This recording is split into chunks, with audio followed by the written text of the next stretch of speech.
Brought to you by TechnoSpark 20 series smartphones. I'm superhuman.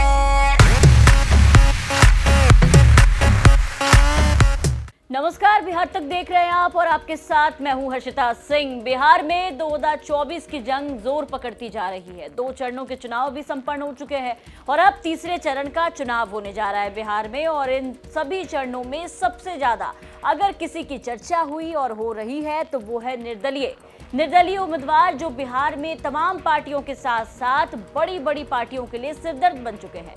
बड़ी पार्टियों का गेम बिगाड़ने वाले हैं, जिसको लेकर के एक डर जो है वो कहीं ना कहीं बड़ी पार्टियों में बना हुआ है।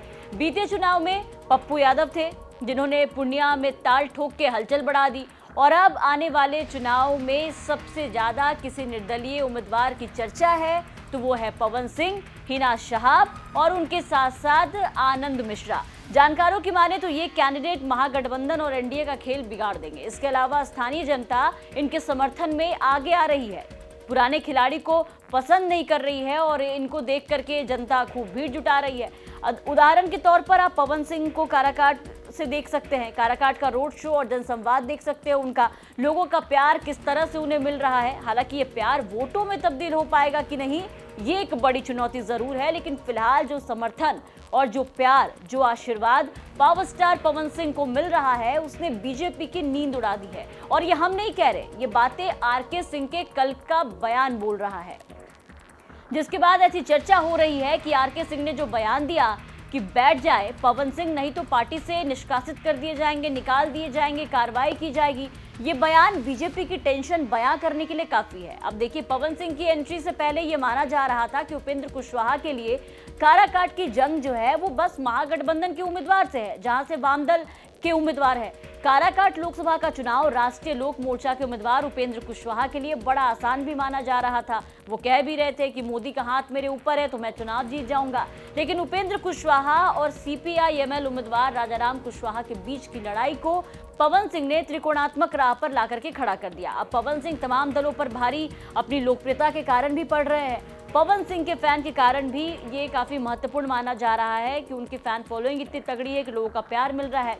खैर, अभी तक उनका नामांकन नहीं हुआ, देखना होगा कि पवन सिंह डटे रहते हैं चुनावी मैदान में या बीजेपी ने मनाती है। इसके अलावा सिवान सीट की चर्चा बहुत ज्यादा है। सिवान भी हिना शहाब के कारण काफी चर्चा में है। सिवान की जंग आरजेडी के उम्मीदवार अवध बिहारी चौधरी और जेडीयू के विजय लक्ष्मी कुशवाहा के बीच थी, लेकिन सिवान से पूर्व सांसद शहाबुद्दीन की पत्नी हिना शहाब ने निर्दलीय उम्मीदवार के रूप में उतरकर चुनाव को त्रिकोणात्मक बना दिया। त्रिकोणीय मुकाबला है यहाँ पर।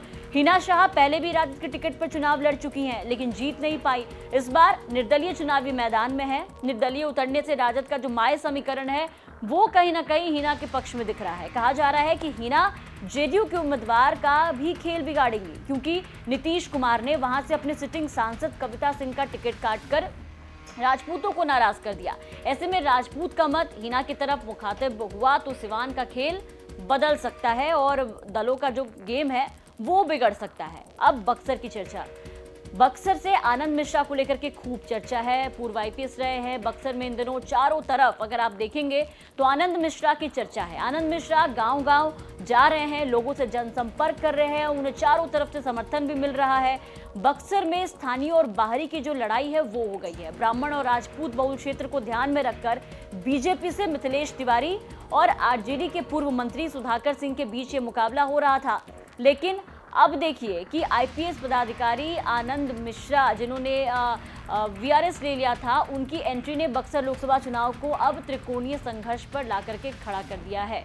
तो ये तमाम उम्मीदवार हैं निर्दलीय, जो कि दलों की टेंशन बढ़ा रहे हैं। अब ऐसे में देखना होगा कि निर्दलीय उम्मीदवार चुनाव में कितना भारी पड़ते हैं, कितना नुकसान कर पाते हैं बड़ी पार्टियों का, लोग, जनता इन पर कितना भरोसा जताती है। आपको क्या लगता है? अपनी राय कमेंट करके जरूर बताएं और बिहार के तमाम खबरों के लिए आप बने रहे बिहार तक के साथ।